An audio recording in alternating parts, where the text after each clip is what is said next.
quero começar a chamar aqui para subir no palco o primeiro título desse painel, que é O Mundo em Transformação, o chamado para a mudança. Todos nós, a gente está acompanhando essas consequências todas das mudanças climáticas e a gente quer chamar pessoas que são estudiosas do assunto, que são ativistas, que estão fazendo já ações que são muito importantes para a gente pensar nesse futuro. Eu queria começar chamando ao palco Ana Luísa Ferreira, que é secretária do Meio Ambiente e Sustentabilidade de Pernambuco, Patrícia Xavier, representando o Climate Project, projeto global sobre mudanças climáticas, Leonardo Amaral, da Stellantis, indústria automobilística, sediada aqui em Pernambuco e vários outros lugares do mundo, e Natália Borges, da URD, que é um negócio social de moda inclusiva.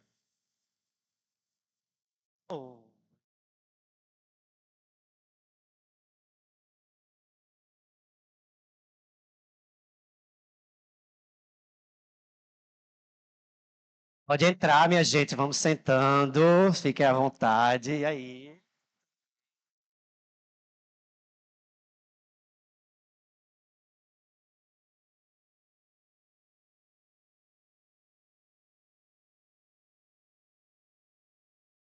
Todo mundo tem microfone, gente? Vamos lá. Está faltando só um. Maravilha. Bom, gente, sejam muito bem-vindos, tá? A gente tem várias perguntas interessantes para fazer aqui. Acho que para a gente começar o nosso dia hoje, é muito fundamental a gente falar sobre emergência climática, né? Olha quantas coisas aconteceram recentemente. Acho que só nos últimos 2 anos no Brasil a gente tem visto ondas de calor, enchentes, a gente tem visto São Paulo, semana passada, estava sem rede de energia. Ainda tem lugares na cidade de São Paulo, a maior metrópole da América Latina, 12 milhões de pessoas, um lugar que tem um PIB que é superior a muitos países, uma estrutura fenomenal em pleno 2024. A gente tem uma falta de energia por um problema de governança da prefeitura que não podou as árvores e tem gente que já está nessa há mais de uma semana. Isso tudo faz parte também dessa emergência climática, dessa intensidade que a gente está vivendo no clima, que parece que a gente não está preparado e a gente precisa agir com bastante urgência e emergência, como pedem a palavra. Apesar de todas essas crescentes práticas que a gente vê de sustentabilidade e ESG. É muito importante a gente começar esse dia aprendendo essa expressão, que muitos de vocês já conhecem, mas é bom falar para quem não conhece. ESG são 3 letras. Letra E significa environmental, que em português significa meio ambiente, S de social e G de governança. Para se falar em sustentabilidade, a gente tem esse tripé hoje. E eu queria começar com a Patrícia para a gente falar do Climate Project, projeto do clima em português, que acompanha há muitos anos esses principais indicadores ambientais, né? Existe uma... Bom, a gente vai falar um pouco de fim de mundo, gente. Infelizmente. Mas vocês, assim, de uma maneira lato sensu, a gente não sabe se vai ter de fato um meteoro, mas fala-se que há um colapso ambiental previsto para 2050. Parece brincadeira, mas isso é um assunto sério, isso é um assunto estatístico. Como vai acontecer esse colapso, nós não sabemos. O que podemos fazer para mitigar? Estamos aqui para estudar hoje. Um colapso é um descontrole, não é um meteoro. É isso que vocês entenderam o que eu quero dizer, né? Enfim. Esse marco continua ou mudou? Ganhamos mais anos? Como seria esse colapso? Eu queria primeiro chamar a Patrícia aqui, que é uma estudiosa desse assunto, com essa simples missão de responder essa pergunta. Seja bem-vinda. Obrigada, Caio. Obrigada, gente. Ou seja, a minha missão aqui é trazer o cenário apocalíptico para vocês resolverem. Para a gente começar assustando todo mundo, depois a gente traz um maracatu, um frevo, para dar uma aliviada, entendeu? Então, gente, Caio, a notícia é que esse cenário está piorando, sim. Né? A gente está, despejando milhões de toneladas de poluição na fina camada atmosférica, né, do nosso planeta. E a gente tem as fontes, né? As maiores fontes poluidoras que estão aí na tela. Eu trouxe algumas, né? Algumas, inclusive, a gente vê ou escuta falar mais, né? Fertilizantes, né? Para quem não sabe, são centenas de moléculas de carbono que se emite, né? Tem, enfim, a forma como a gente também produz, né, os processos industriais, o transporte terrestre. Então, está muito associado ao nosso consumo. E esse calor extra, ele evapora mais água. Eu trouxe aqui um cenário só para vocês entenderem um pouco. E é esse calor extra também que causa chuvas torrenciais, enchentes, né? E também produzem as secas, porque o solo também, né, tem ali a umidade, né, sendo reduzida, e aí a gente vê as secas mais severas, né? Então, assim, quanto mais quente, mais incêndio. Então, a gente tem assistido aí a alguns cenários, né, que não são só criminosos, e as catástrofes, elas têm sido, de um tempo, até 2020, a gente olhava para o clima a cada 20 anos. Aí, em 2020, a gente disse, não, a gente está olhando ali a cada 5 anos, né, batendo recordes de calor. Agora, gente, a gente está olhando todo ano, a gente bate recordes. E imagina você, como governo, a missão de conseguir resolver essas tragédias todo ano. A gente nem tem tempo, né? O Rio Grande do Sul, no primeiro semestre, teve aí as catástrofes e logo depois a gente viu aí, já vai chegar a chuva em março. E as doenças tropicais, as pandemias, né? Elas estão se aproximando mais dos polos por conta do calor. Aí tem gente que diz a pandemia, o que é que tem a ver com isso? Mas para quem é de Recife e de Pernambuco deve lembrar do Zika vírus, né? E que deixou muita gestante em pandemia, porque ficou isolamento. Então, a gente tem secas no segundo semestre, enchentes no primeiro semestre, se vocês observarem, e a gente, né, consegue também perceber que Recife também tem uma realidade. Eu trouxe esse vídeo para falar por ele só. Sobre as populações periféricas, Aumenta o vídeo aí, pessoal, por favor, do áudio. que tem todos os seus Esse é o cenário de Recife, tá, gente? O que seria o colapso. raça, etnia ou por meio do risco ambiental à saúde e ao bem-estar. Um adolescente de 14 anos morreu hoje em mais um deslizamento de terra em Recife. Agora já são 129 pessoas mortas depois daquela chuvarada que atingiu o estado há mais de 2 semanas. Além disso, subiu o número de pessoas que estão fora de casa. Quase 130 mil. Vamos falar agora das chuvas que castigam a região metropolitana do Recife. 106 pessoas morreram e pelo menos 10 seguem desaparecidas. Muitos moradores foram salvos com ação rápida de vizinhos.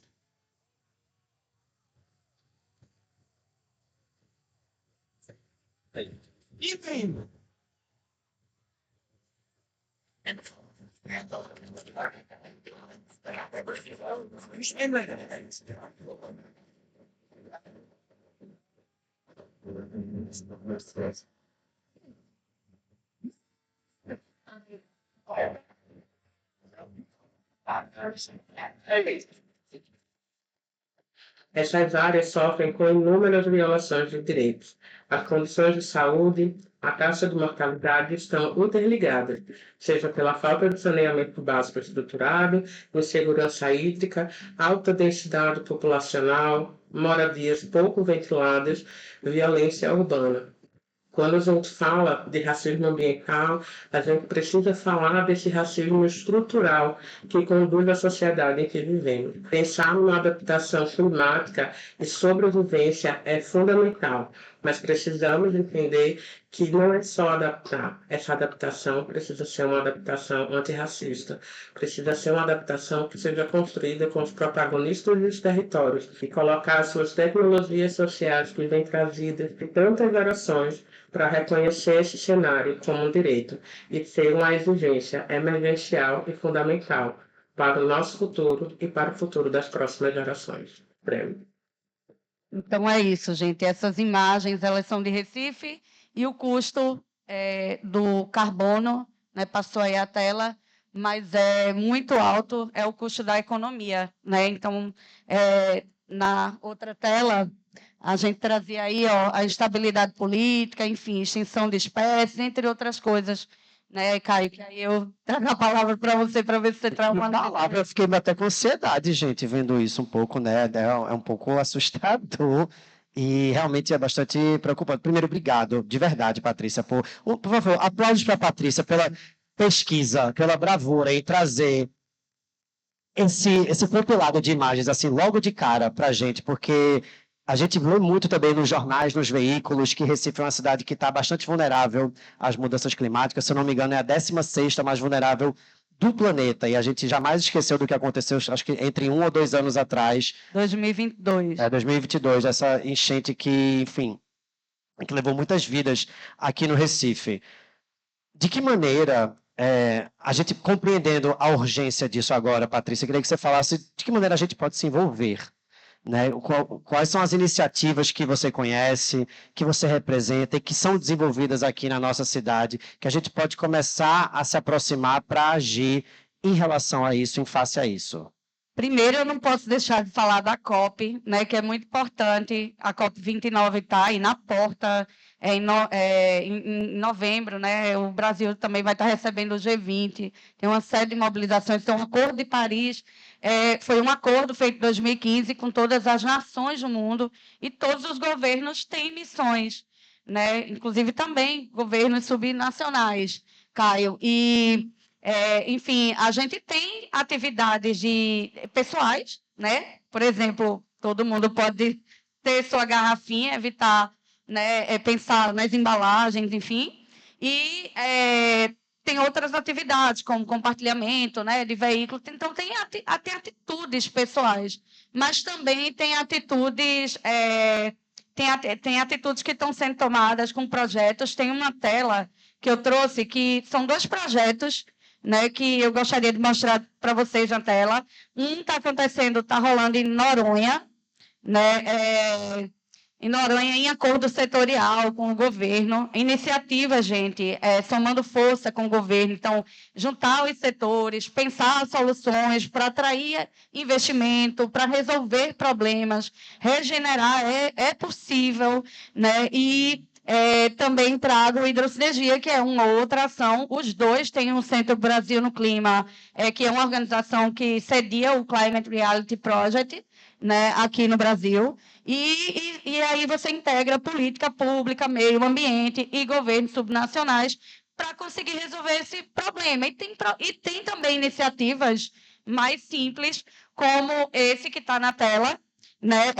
Aqui acontece aqui em Recife, que é o Pina de Todos, é um projeto que foi premiado internacionalmente. Ele acontece dentro da periferia, é uma rota de turismo pedagógico que fortalece base comunitária, o Pina de Todos, e está disponível para escolas, para, enfim, interesses realmente do turismo, mostrando qual o impacto do ambiente urbano no mangue. O que é que o mangue tem a ver com a economia, né, que vai nossa mesa nos melhores restaurantes do Recife, porque tem a economia de mangue, a economia criativa. Então, deixa uma grande lição, né? E aí eu trago uma outra indicação, que é o evento do Brasília Circular Hotspot, que é uma iniciativa junto com o governo do Estado, né? Mais uma, porque a primeira tela também era. E aí é um momento onde Pernambuco está trazendo a possibilidade não só de discutir separação de resíduo, mas pensar como é que a gente cria um ambiente para a indústria poluidora, enfim, para todos os setores, né, pensarem como incluir as soluções no mercado. Então, é uma oportunidade para criar agendas aí multissetoriais, né, e pensar em soluções, Caio. Maravilha. Obrigado. É muito importante a gente começar já pensar uma coisa assim, que essas perguntas, elas não têm uma resposta única, né? Não é apertando um botão, é uma série de atividades. Acho que a gente vai passar aqui hoje por uma série de sugestões e de reflexões para que a gente possa ir se aproximando desse tema. Acho que o turismo comunitário é uma excelente alternativa para o Recife. Foi muito legal que você trouxe o Pina de Todos, assim como ele. Existem várias outras pelos morros e pelos mangues da cidade. Recife é uma capital turística, é uma capital criativa, e para a gente falar de sustentabilidade, a gente tem que pensar nos 3 pilares, né? No ambiental, no social e na governança. Então, é muito importante a gente começar a olhar para esses projetos com muito carinho também. Queria passar a palavra para Ana Luísa Ferreira, nossa secretária de Meio Ambiente e Sustentabilidade de Pernambuco. Boa tarde. Boa tarde, seja muito bem-vinda, secretária. Eu queria... bom, a gente falou que... Está falando aqui que a participação política é muito importante, né? Empresas, pessoas e política. Eu queria entender um pouco como o governo de Pernambuco está atuando nesse momento, como é que vocês encaram essas urgências climáticas, de que maneira vocês estão plantando já a regeneração. Acho que regenerar é uma palavra que a gente vai repetir aqui 1000 vezes e que é muito importante que todo mundo saia com ela já da cabeça, porque não basta apenas a gente prevenir, a gente já lascou muito tudo, então a gente precisa trabalhar de fato regeneração. Então, falar um pouco sobre esse momento ambiental do Estado de Pernambuco. Seja bem-vinda. Obrigada, Caio. Obrigada pelo convite, a organização do hoje. Obrigada a todas as pessoas presentes. O governo do Estado de Pernambuco trata isso de forma extremamente qualificada, né? Assim, eu achei interessante que colocaram ali a visão política, mas acho que é importante a gente até voltar para a escolha de Ana Luísa, né, enquanto secretária pela governadora, uma pessoa que não vem da política, né? Eu não sou política, eu estou ocupando um cargo político temporariamente. Não conhecia a governadora. Quando a governadora me ligou, né, às vésperas de assumir o mandato, e me fez o convite, e isso muito me surpreendeu, porque, na verdade, o meu histórico, ele era um histórico que vinha de investimentos de impacto, de alguém que era formado em administração de empresas, mas que, por hobby, fez um doutorado em ciência política, né, mestrado em políticas públicas, que sempre procurou estudar essa interseção entre o setor privado e os impactos sociais e ambientais. E, quando a governadora escolheu, eu até questionei, né? Assim, eu fiz, mas governadora, meio ambiente, geralmente, a Secretaria de Meio Ambiente no Estado é uma secretaria extremamente técnica de assuntos tradicionais ambientais, né? E ela disse: Ana, não se preocupe, você vai ter isso na equipe, ainda bem temos uma equipe incrível, uma parte dessa equipe aqui, inclusive, presente hoje apoiando o evento. Mas a gente precisa exatamente dar uma nova roupagem. Isso foi a visão da governadora desde o início. Meio ambiente assume um novo momento no mundo, um momento extremamente desafiador, como a gente viu os dados, mas um momento também de bastante oportunidades, e que Pernambuco precisa estar inserido nessas oportunidades. Dito isso, aceitei o convite e logo de cara a gente fez uma transformação radical na Secretaria de Meio Ambiente e Sustentabilidade do Estado de Pernambuco. Isso em janeiro do ano passado, né? 1 ano e 9 meses atrás. A gente tinha uma Secretaria de Meio Ambiente, criamos uma Secretaria de Sustentabilidade, está aqui Carla Godoy, nossa secretária executiva de Sustentabilidade. A gente pode conversar sobre a APA Aldeia Beberibe, sobre os corredores ecológicos, sobre a Escola de Sargentos, sempre com muita transparência e com muito respeito a todos os assuntos. Mas, voltando à pergunta que foi feita, de cara a gente ficou muito claro a postura da Secretaria. Justiça climática seria o pilar fundamental guiando todas as ações da SEMAS. A gente tem uma clareza muito forte de que os assuntos climáticos, antes de serem uma pauta ambiental, são uma pauta social, econômica e política. E que, por muito tempo, o Sul global, o Brasil incluído, Pernambuco incluído, a gente tratou esse tema da mesma forma que os países do Norte global tratam, né? A gente importou o conceito de ESG da forma como ele era visto nos Estados Unidos, como ele era visto na Europa, separando o tema ambiental, né, de pontos que são importantíssimos, obviamente, reduzir o consumo, reduzir o plástico, mas que aqui a gente precisava entender que desigualdade social extrema é, na verdade, o principal fator causador do cenário climático extremo do mundo, né? Então, que aqui a gente precisava ter muito esse papel.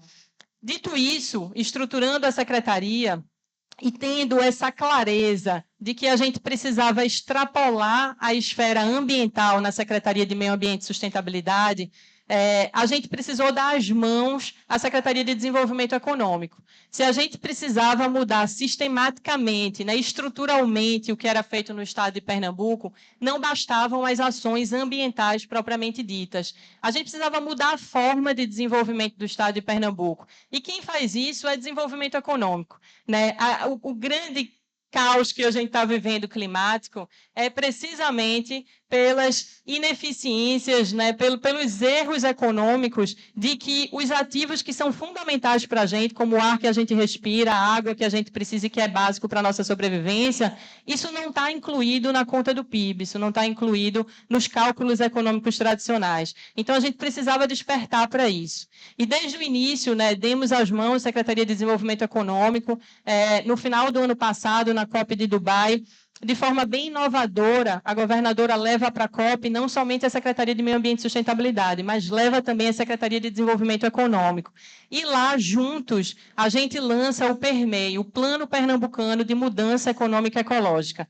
Naquele momento, o PERMEI ele era ainda um compilado de ações, né, de ações com as quais o governo estava se comprometendo a fazer. Mas naquele mesmo momento que a governadora estava lançando o PERMEI, a gente estava contratando a CEPLAN, liderado pela economista Tânia Bacelar, um grande orgulho, né, de nossa região, de nosso estado. E a gente estava transformando o que era um compilado de ações em um plano de ação efetivamente. Pilotado por Tânia, que trouxe para junto economistas especialistas em economia regenerativa. Sempre com essa visão, não basta ser sustentável, a gente chegou num momento em que a gente precisa regenerar. E regenerar é uma oportunidade de mercado gigantesca, então a gente não precisa mais apelar somente o que já deveria ser suficiente à consciência das pessoas. Isso hoje é uma oportunidade econômica propriamente dito. Então, assim, lançamos o PERMEI. Legal.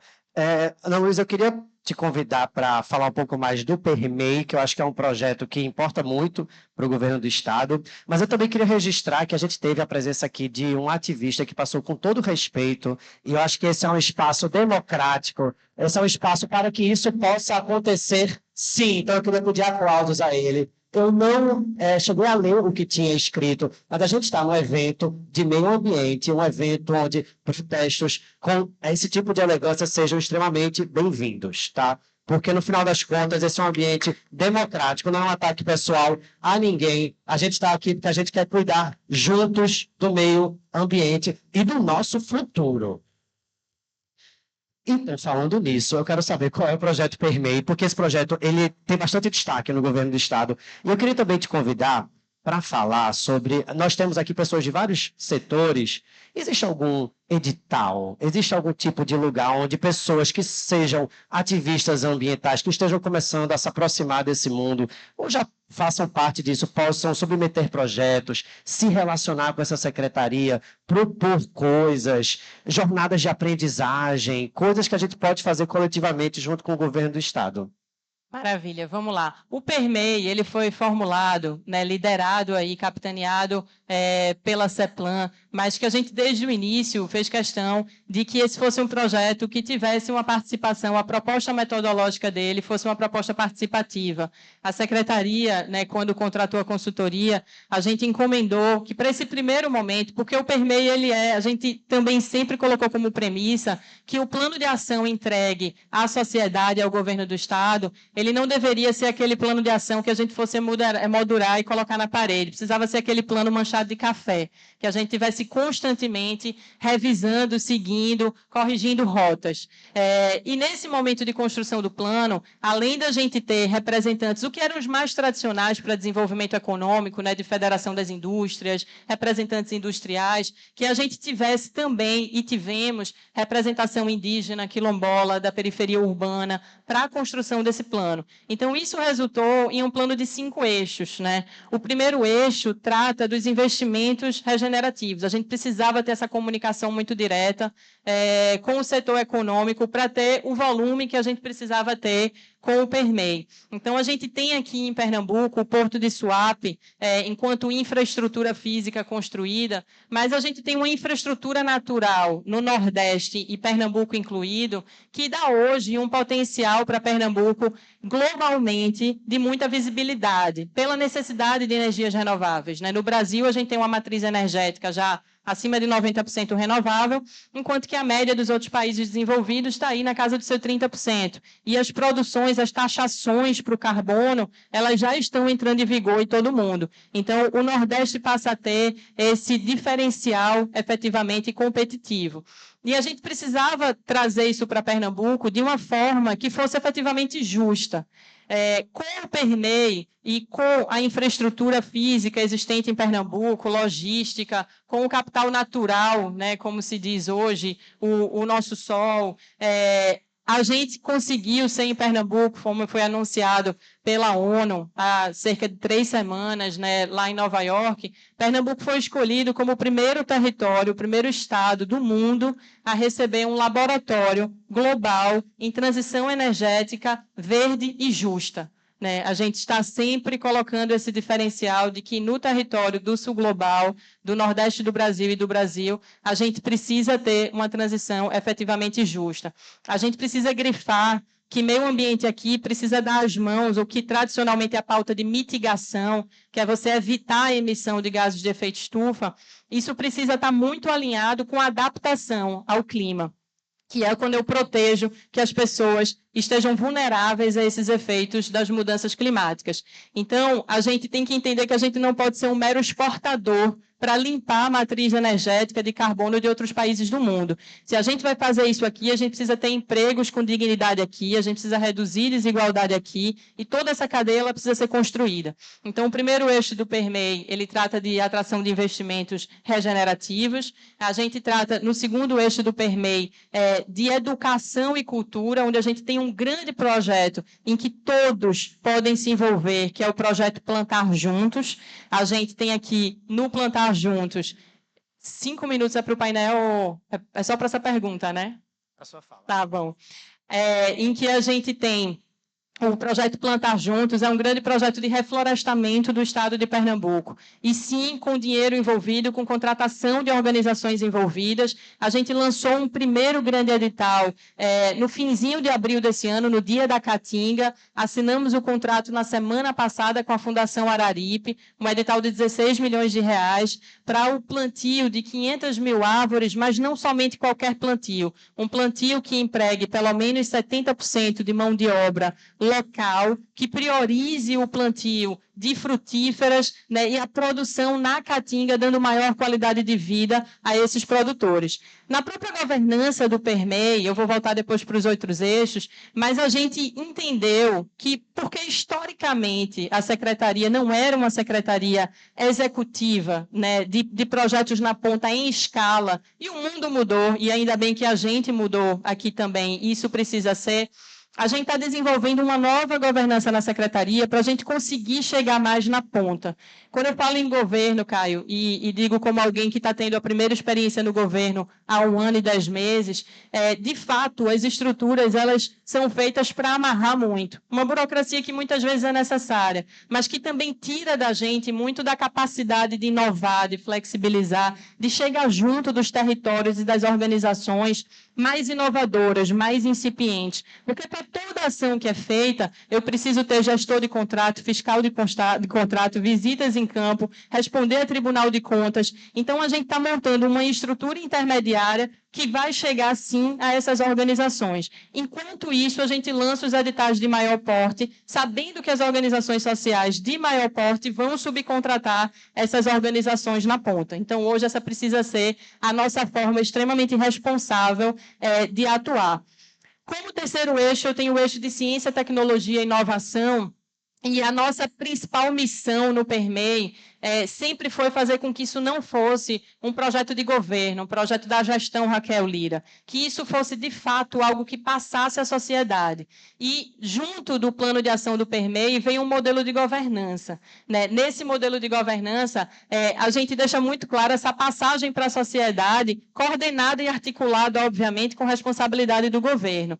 Mas que a gente fica muito feliz com notícias, como, por exemplo, a que a gente teve ontem, de que a UFPE, a Universidade Federal de Pernambuco, vai abrir o seu primeiro campus no município de Sertânia. E de forma inovadora, né, em algo que não acontece em nenhum de seus outros campi, vai ter lá, em Sertânia, o curso de Engenharia Ambiental, o curso de Engenharia de Energias Renováveis. Então, a gente vê que Pernambuco, de fato, está assumindo a sua vocação para uma nova economia regenerativa, extrapolando o governo do Estado de Pernambuco. No terceiro eixo, no quarto eixo, o terceiro é o de Ciência e Tecnologia, no quarto eixo, que é o eixo que trata da cidade, da gente ter cidades que sejam regenerativas e, de fato, adaptadas às mudanças climáticas.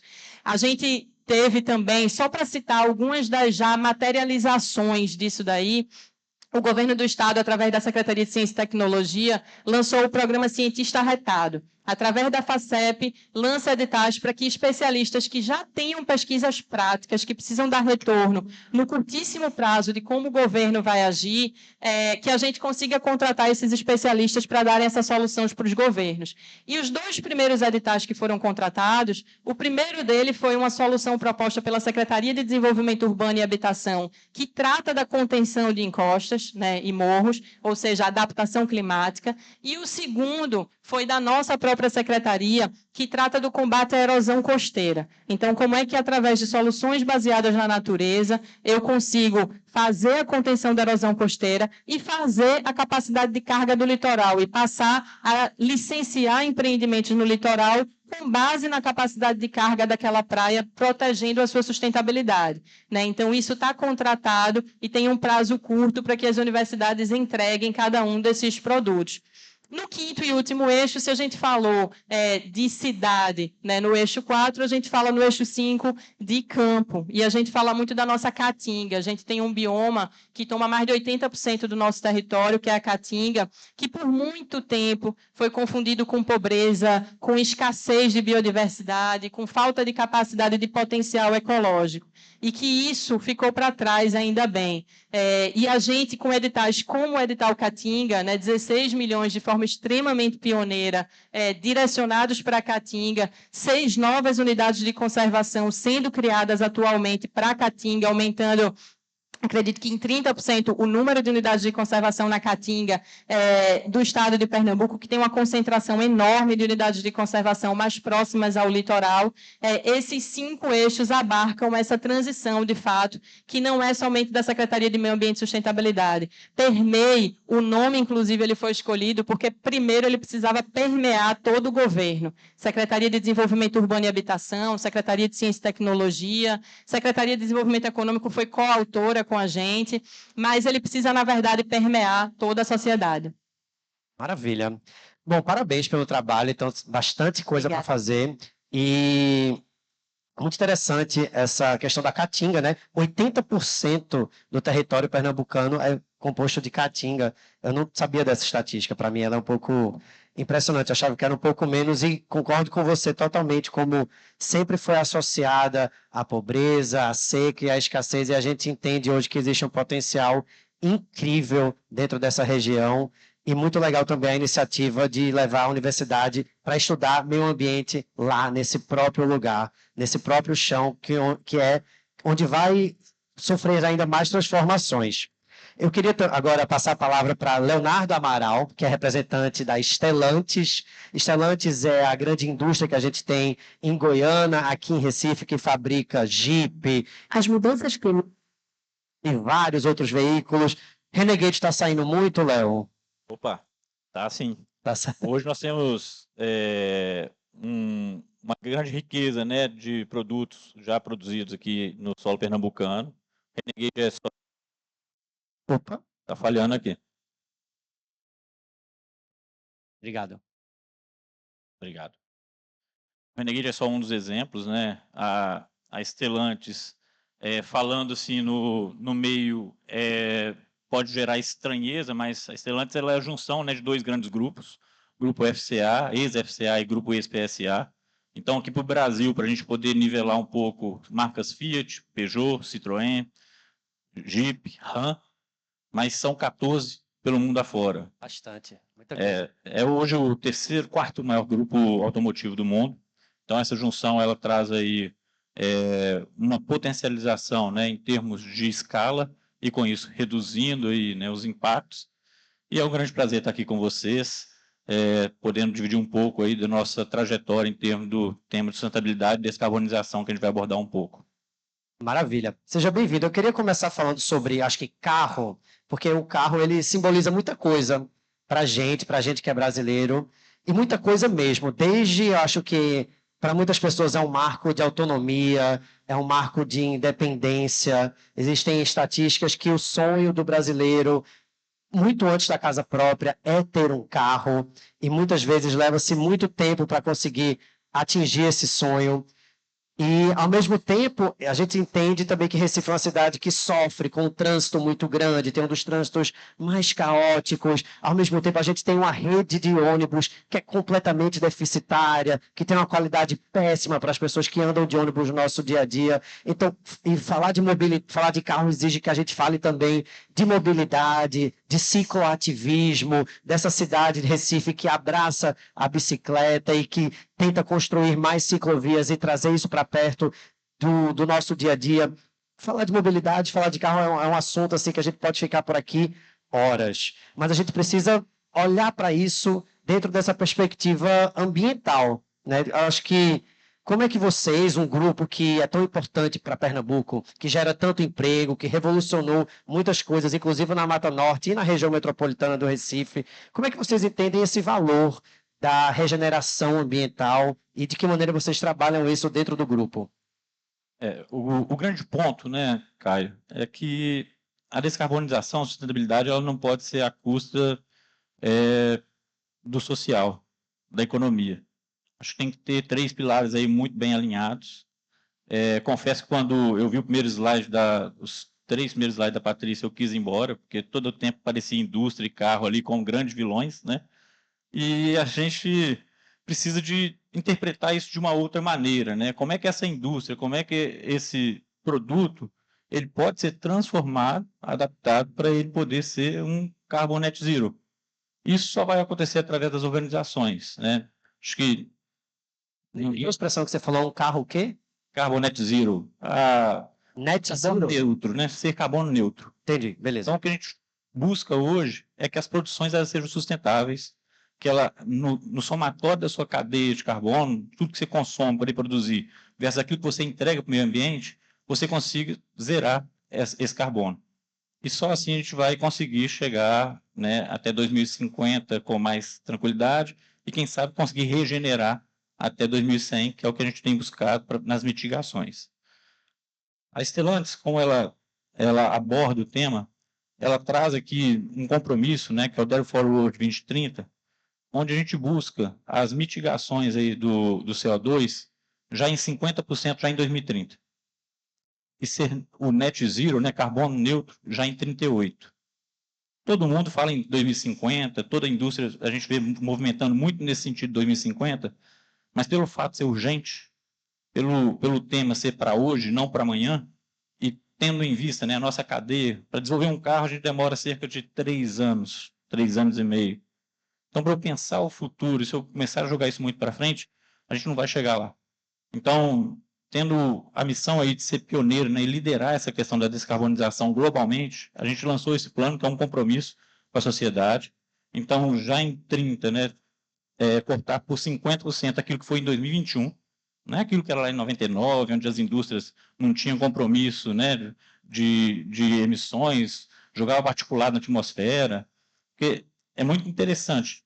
No mesmo tempo que está no imaginário, né, da população, que um carro é um status, também está no imaginário da população aquela fábrica lá de 1980, né, época da Revolução Industrial, onde a chaminé ficava jorrando particulado na atmosfera e os veículos totalmente emissores. Hoje as regulações já evoluíram muito. A gente tem uma onda de regulações em cima do veículo que eu posso te falar. De 2014 até hoje, os veículos comercializados no país eles já têm mais de 30% de eficiência energética. Eles já evoluíram energeticamente em um arco de 10 anos em 30%, devido às regulações. Então, a gente vai buscar, né, através desse Carbon Net Zero, essa redução. A gente tem um compromisso, sim, com os veículos elétricos eletrificados globalmente, em 100% na Europa, 50% nos Estados Unidos e 20% no Brasil já em 2030. E por que não 100% no Brasil? Né? Acho que é uma pergunta que todo mundo faz e a gente vai abordar isso logo aqui, porque o veículo em si, elétrico, ele é zero emissões no escapamento. Ele nem tem escapamento, né? Mas quando a gente faz o balanço do veículo elétrico, a extração mineral que você precisa gerar ali para gerar a bateria, qual é o impacto disso? Então, a gente mostra nesse slide que está aí com vocês aí, um pouco desse balanço, como é que a Stellantis interpreta essa questão do carbono. A gente precisa ir do berço ao túmulo, olhar a cadeia completa. Então, quando eu faço esse compromisso de 2021, aqui eu vou chover no molhado, né, pregando aí para os pastores, mas está falando de escopo 1, 2 e 3 do GHG Protocolo. Então, o que o meu fornecedor realiza me impacta. Está na minha meta. O que o meu consumidor vai rodar com o veículo está na minha meta. Depois que você rodar um trecho, não vai chegar uma mensagem no seu WhatsApp falando: quer compensar sua pegada de carbono? Contribua com tanto. A gente vai fazer o papel disso. Então, os veículos que a gente vai comercializar, eles serão efetivamente carbono neutro, através de ações próprias da própria Stellantis. Deixa eu adicionar uma pergunta só que você está falando, que eu acho que todo mundo tem essa curiosidade também. Beleza, nós trocamos o combustível, pode ser gasolina ou etanol, enfim, por rede elétrica. Isso também tem um impacto no planeta, né? A energia elétrica ela não existe sem nenhum tipo de impacto. Isso continua fazendo sentido do ponto de vista ambiental, fazer essa troca de matriz? E para adicionar essa também, por que um carro elétrico é tão caro? É muito, 4, 5 vezes mais caro. Então, existe também uma barreira econômica muito grande, pessoas que já estão, inclusive, convertidas, seguras de que o carro elétrico é uma opção muito mais sustentável, querem fazer parte disso, mas nos falta larjão, né, bebê, para comprar um carro elétrico. Nesse slide, eu estou te mostrando que você já pode ter carbono neutro no seu carro hoje. Mas vamos na sua pergunta. Trocar o combustível fóssil por eletricidade faz sentido? Num país como o nosso, talvez. Né? Temos 85%, 90% da matriz renovável. Mas quando a gente olha para cima, para o norte do globo, a gente está falando aí de 60%, 70%, 75%, 76% de origem de carvão ainda. E quando a gente olha para o globo, né, quanto que a gente gera de gigatoneladas de CO2 ao longo de um ano? Cerca de 60 gigatoneladas. Só a China, que é a grande produtora dos veículos elétricos limpos, ela joga na atmosfera 12,5%. Mais de 20% desse total de CO2. Por quê? 76%, 78% da matriz energética chinesa é carvão. Então, queima-se carvão, gera energia e você tem rodando um carro limpo. A gente, né, tem algumas questões por trás desse carro limpo, né? Sem contar na questão da mineração. Para 1 quilo de lítio, você extrai 7, 10, 12 quilos de materiais que você vai dispensar, porque não vai servir de mais nada, para você poder gerar o lítio. Então, os impactos ambientais, a gente ainda tem que fazer esse balanço. Hoje a gente já fez o balanço CO2 e eu estou trazendo para vocês aqui nesse painel. Mas e os ambientais de forma mais ampla, né? A gente, muita das reservas de lítio estão, e cobalto, cobre, estão em países que têm regime de trabalho similar a escravos. De novo, né? A gente fala de sustentabilidade e ESG, não é? A parte social ela acaba ficando de lado muitas vezes por causa da descarbonização. Então, quando você me faz essa pergunta, então depende. aonde é que você está. Mas, mostrando um pouquinho para vocês aqui do que a gente colocou na tela, quando a gente faz esse balanço, né, do berço ao túmulo, como a gente está encarando esse tema, o grande impacto do veículo a combustão está no uso. 85% da emissão de CO2 de um veículo a combustão está no seu uso. Mas quando a gente olha... Sim, o que significa isso? Então, quando você está rodando, seu carro está gerando CO2, então está saindo pelo escapamento ali. Uhum. Quando eu tenho um veículo a gasolina, a gente, a cada 100 mil quilômetros, gera 63 quilos de CO2. Tá. Quando eu tenho um veículo a etanol, a cada 100 quilômetros eu tenho 26 toneladas de CO2. Por quê? Porque quando eu faço o balanço completo, a fotossíntese da cana-de-açúcar, ela absorve CO2 por ele crescer, e com isso, esse balanço ele cai a 26. Quando eu olho para um veículo elétrico, considerando toda a produção desse veículo e o uso dele, eu estou falando de 23. Com energia sustentável, Brasil. Empate técnico, né? É igual ao etanol, né? Igual ao etanol. Então, hoje, se você tem um veículo flex, e se o assunto é descarbonização, é só deixar de olhar a paridade no posto e ir no etanol. Você está contribuindo, sim, para o planeta em termos de descarbonização. Uhum. Então, a grande questão é mudança de hábitos. Está na mão de todo mundo hoje. Desde 1980, a gente tem veículo etanol e 2001, veículo flex. São 40 milhões de veículos rodando, mais de 30 milhões de veículos já são flex hoje. Então, está na mão de todo mundo aqui fazer a opção de forma sustentável e não precisa de buscar o carro caro, porque está caro ainda. Uhum. Mas a gente vai fazer nossa produção local aqui no estado de Pernambuco e vai baratear isso. Maravilha, beleza. Léo, obrigado pelo papo aqui, pelo esclarecimento em relação a Stellantis e acho que a indústria automobilística. É claro que existe também, assim, acho que você resolve o problema da descarbonização, mas existe também uma série de problemas, porque falar de meio ambiente é muito interessante, porque nunca você resolve um problema, mas você abre a pasta para você discutir vários outros. Eu acho muito interessante como você sempre traz, acho que já é a segunda vez que se fala nisso, assim, a gente trazer essa perspectiva de norte global e de sul global, a gente dentro desse território de sul global, muitas vezes a gente vê os próprios países. A COP, ano que vem, vai ser muito interessante em Belém, porque a gente entende que muitas vezes nós temos todas essas conferências que fazem com que os países assinem acordos para cuidar do meio ambiente coletivamente, e muitas vezes o que acontece é que os países mais ricos assinam os acordos e não cumprem os acordos devidamente. E como todos nós habitamos o mesmo planeta, nós acabamos pagando a conta do não cumprimento dos países do norte global com os acordos que fazem, que são encontros globais que servem para a gente entrar num certo consenso, mas esse consenso ele não é cumprido por todo mundo.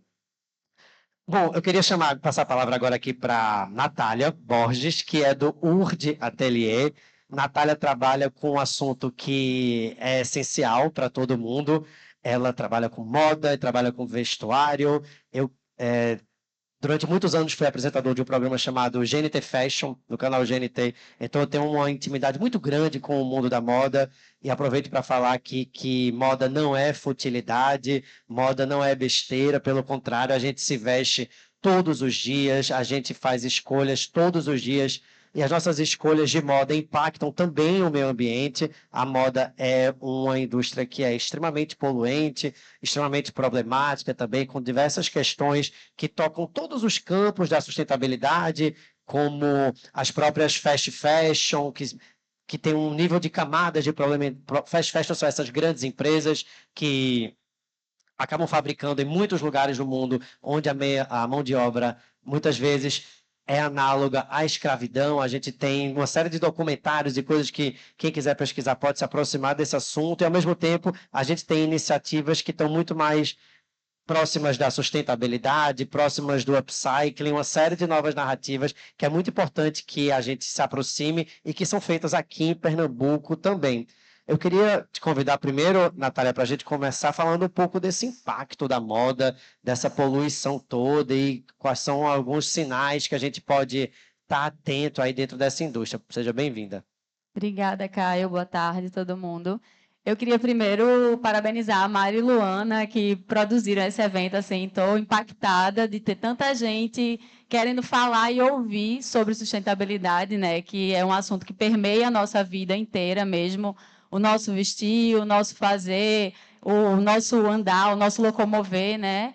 E é super importante que a gente traga esse assunto para todos os lugares, para a mesa de bar, para um palco, para uma conversa. A moda, né, ela é a segunda indústria que mais polui, né, o mundo. Então, ela gera... deixa eu só... Só antes eu esqueci de fazer uma perguntinha a vocês. Eu queria que vocês pensassem, fazer uma provocação. Queria que vocês pensassem sobre o que vocês estão vestindo hoje, todo mundo. E se essa roupa é feita de planta, de bicho ou de petróleo. Vocês já pararam para pensar sobre isso?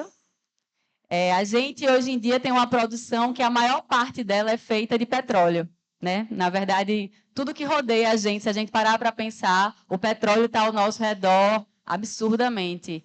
E isso causa impacto em todas as áreas, né, da nossa vida.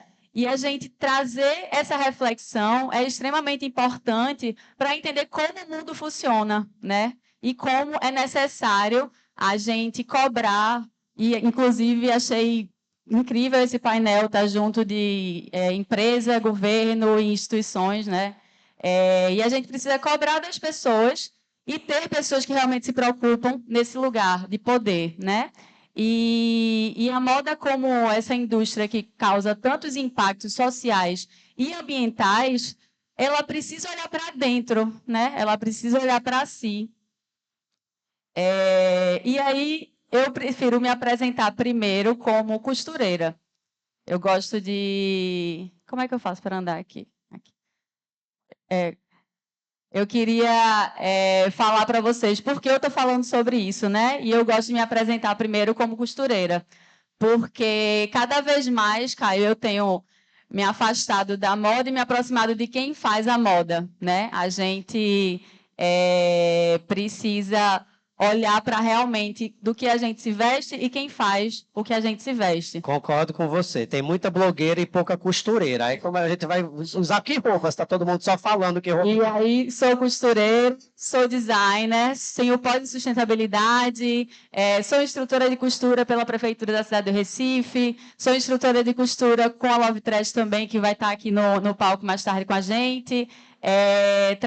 Sou também líder com parte do Climate Reality, trabalho com projetos de impacto social desde 2017, então acho que essa pauta, estou muito feliz, inclusive, que hoje a pauta está sendo falada para tanta gente, mas é algo que as pessoas não querem trazer para a mesa, né? É aquele assunto que sempre ficou os ecochatos, né? As pessoas querem falar sobre sustentabilidade, e aquela galera que fica lá longe, né? E a gente precisa olhar que eu vou trazer um gráfico aqui, o mundo está esquentando. E não tem como a gente fingir que ele não está esquentando. A gente está sentindo na pele, literalmente, né? E antes, quem sentia eram as pessoas, quem sentia mais e ainda sentem mais, eram as pessoas que tinham menos acesso, né? As pessoas que moram nas periferias, as pessoas que estão no sul global também. E esse aquecimento global ele tem se acelerado muito mais intensamente, por isso que, como o Paty falou, se falava sobre isso, fazia uma análise sobre isso de 20 anos, agora a gente faz de 1 em 1 ano. Porque esse processo se acelerou principalmente a partir da Revolução Industrial. E nesse gráfico vocês conseguem ver aí como o processo, né, era muito mais lento. Tem gente, negacionistas climáticos falam que mas isso já ia acontecer, né? O planeta já ia ter esse tanto de mudança climática, né? Mas, na verdade, a gente acelera esse processo. Nós, seres humanos, a gente acelera esse processo a partir do processo produtivo nosso, né? Acelera muito. Então, 2050 é uma previsão, mas a Terra, que eu acredito muito nela, e a sua inteligência é incrível, ela tem capacidade de se regenerar. E eu acho que é por isso que a gente está aqui. A gente está falando sobre regeneração, sobre mitigação de danos e sobre antecipar coisas, né? Eu acho que a gente precisa antecipar situações de impacto negativo. A moda polui o solo, o ar, retira muitos recursos naturais. As empresas são acusadas frequentemente de trabalho análogo à escravidão. A gente acompanha nos noticiários, né? Principalmente pessoas que são imigrantes, que estão em realidades piores do que a nossa, porque a gente já tem muitos desafios e dificuldades no Brasil, em Pernambuco, em Recife, mas tem pessoas que estão em situações ainda piores. E isso faz com que a gente precise pensar em soluções para esses problemas, né? Mas as soluções precisam ser pensadas também antes do problema acontecer, porque senão a gente tem algo como o lixão do deserto do Atacama, onde a gente tem montanhas, quilômetros, né? Mais de 100 mil quilômetros de roupas depositadas. Mas essas roupas antes foram produzidas e consumidas ou não para serem descartadas lá. E são descartadas lá por quê? Porque a legislação é mais frágil. E aí, quem tem mais dinheiro e quem tem uma legislação forte, joga para quem tem mais fragilidade, né? E assim, a gente tem vários projetos, várias ações sendo feitas lá, inclusive. Uma das ações até esse ano foi feita a partir do Fashion Revolution, que eu também sou docente embaixadora do movimento, e para que a gente traga soluções para isso que já está sendo descartado. Mas e antes, né? Nós, como designers, como consumidores, como pessoas, como sociedade civil, a gente precisa cobrar de quem faz, de quem produz, das indústrias, do governo. A gente precisa de alianças, né? A gente precisa realmente construir esse ambiente de futuro comum, de visão de futuro comum. E aí, pensando em todos esses problemas, essas inquietações que me acompanham desde muito pequena, desde que eu me entendo por gente, eu me entendo como ativista, eu criei a URD em 2017 e começou como um ateliê de costura. Minha ideia era trabalhar com upcycling, né? Que ainda trabalho, mas hoje eu entendo que, como a secretária falou, a gente precisa olhar mais para a educação, né? E é o que a gente fala aqui e é o que eu levo para todas as minhas capacitações.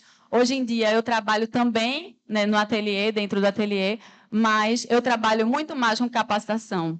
Capacitação técnica e capacitação educacional mesmo, informação sobre educação ambiental, economia financeira, autonomia financeira, né? Aula de costura, falo sobre upcycling como uma das soluções possíveis.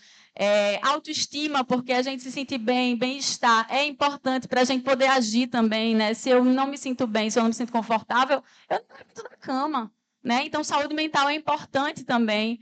Economia circular e regeneração social, porque a regeneração precisa ser ambiental e social também, né? Que é o grande problema, essa diferença social tão grande que a gente tem. Então, eu venho com a URD trazendo essas palavrinhas aí e tentando levar isso, mas para as pessoas que menos têm acesso a isso. Porque a gente está falando aqui para quem já ouviu falar, para quem conhece minimamente, né? Mas e as pessoas que estão lá na periferia, que nunca ouviram falar de sustentabilidade ou que ouvem no jornal? Elas também precisam se apropriar desse discurso para elas poderem ser ativas, né? Elas precisam entender o que é isso. Por que eu vou fazer a separação de resíduos dentro da minha casa? Se todo mundo joga no lixo, se eu queimo o lixo, né? O que é lixo? A gente precisa rever também e trazer para as pessoas essa mudança de perspectiva do conceito das palavras mesmo. E aí, através da URD, eu tenho desenvolvido isso, né? A URD é um projeto vivo, né? E como qualquer projeto vivo, ela vai mudando. Um dia foi ateliê, agora é um projeto de capacitação, outro dia pode ser alguma outra coisa. Também tem a Feira de Economia Circular, que teve esse ano e ano passado, em parceria com o Capibaribe Festival. E aí eu trago aqui alguns dados do que eu já realizei com a URD, quero realizar muito mais, inclusive em parceria com o governo, com a prefeitura.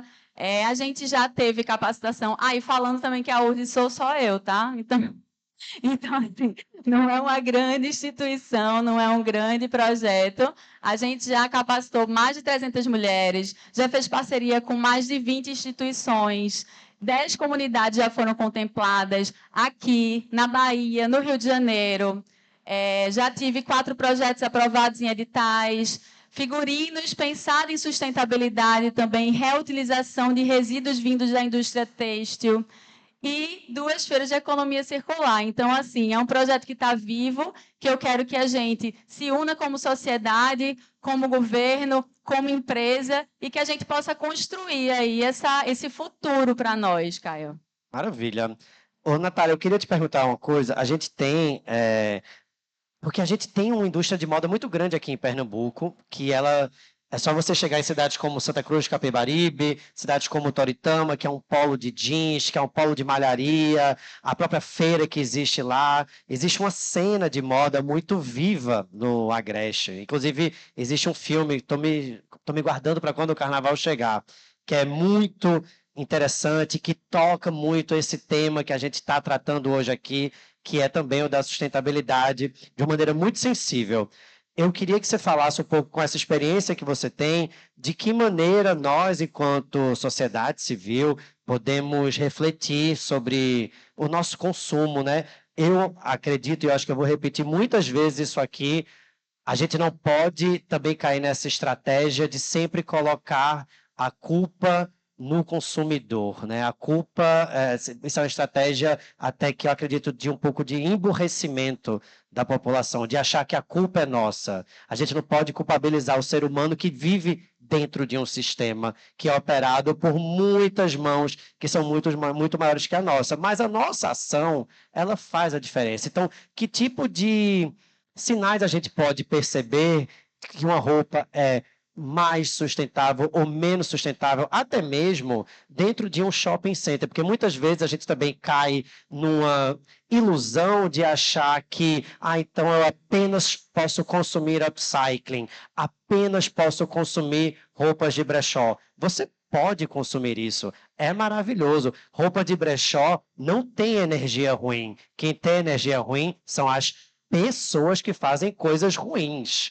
Não vamos cair nessa ludibriação completa. Pelo contrário, são roupas que têm história, são roupas que, se a roupa está aqui desde os anos 90, é porque, com certeza, ela foi fabricada com tecidos que são muito melhores, que têm muito mais qualidade do que essas porcarias de poliéster que a gente encontra hoje em qualquer gôndola de loja de shopping. Então, quais são os sinais? Falei que só, né?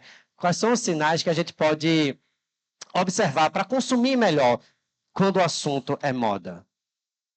E aí você trouxe essa questão de Toritama e Santa Cruz, né? Inclusive, eu sou cria de Caruaru, sou de Recife, mas eu estudei em Caruaru. Caruaru também, verdade. Eu sou daqui, mas eu estudei em Caruaru, no CAA, né? E trabalhei em Caruaru e visitei Toritama várias vezes, indo de lavanderias, e assim, existe uma grande problemática, né? Nesse sistema nosso têxtil aqui no mundo. E assim, inclusive essa saia que eu estou hoje tem retalhos de Caruaru também. Eu fiz hoje de manhã antes de vir para cá ela. E é muito importante a gente abrir um parênteses também para falar que existe produção responsável feita nesses lugares, produção autoral, design. Existe a Universidade Federal de Pernambuco com pesquisas muito interessantes também sobre arte, cultura e design dentro desses lugares. Continua. E uma das coisas, né, que assim, a gente precisa ter realmente esse sistema funcionando muito bem é gestão de resíduos, né, que a gente é importante se observar. E para nós, como consumidores, procurar, buscar saber quem são essas marcas, né? Perguntar mesmo, pesquisar. Em relação a tecido, realmente o que se recomenda, principalmente num país extremamente quente, numa cidade extremamente quente como a nossa, é procurar tecidos mais naturais, né? Tecidos que sejam biodegradáveis, orgânicos, né? De preferência, mas aí existe um custo mais alto nisso. Então, muitas vezes as pessoas argumentam que não compram porque é mais caro. Mas a gente tem os brechós, que é uma solução incrível para a gente usar uma roupa que tem uma qualidade melhor, inclusive, às vezes, né? Tem a possibilidade do upcycling para a gente transformar. Tem as marcas locais que a gente pode acompanhar o processo, né, da produção dela. Então, assim, a gente tem inúmeras possibilidades de se apropriar disso. Eu acho que é muito uma questão de eu me interessar, né? E aí também existe o papel das marcas de tornar isso interessante e de elas passarem informação com transparência, né? A gente tem o índice de transparência hoje do Brasil, que é encabeçado pelo movimento Fashion Revolution. Então, você lá pode procurar marcas que têm, você vai ver a porcentagem de transparência que as marcas têm. Então, você pode preferir comprar dessas marcas, né? Eu acho que é muito da gente se apropriar disso, dessa preocupação mesmo, porque o futuro ele não é só meu, não é só seu, ele é do mundo inteiro. Então, a gente precisa cobrar, se apropriar, se informar, informação. E aí, por isso que eu volto para a educação, que eu acho tão importante, né? De levar para as capacitações para as mulheres que, às vezes, não sabem nem ler e escrever, e depois me mandam um áudio dizendo: professora, estou aqui usando minhas roupas que estava tudo guardada, que eu não usava mais, porque eu achava que qualquer lugar que eu fosse eu tinha que usar uma roupa nova. E comprava roupa nova porque é baratinha. Então, assim, a gente tem que realmente repassar e influenciar essa influência boa, né? Buscar pessoas que realmente influenciem a gente positivamente. Arrasou, obrigado. Gente, eu quero agradecer aqui a Patrícia, Ana Luísa, secretária, Leonardo e Natália pelas palavras. Estamos começando mais um dia aqui, mais um dia não, primeira edição do hoje. Obrigado, gente. Vou pedir para que vocês deixem esse lindo palco. Obrigado, obrigado, valeu, obrigado. E aplausos para meus convidados, por favor.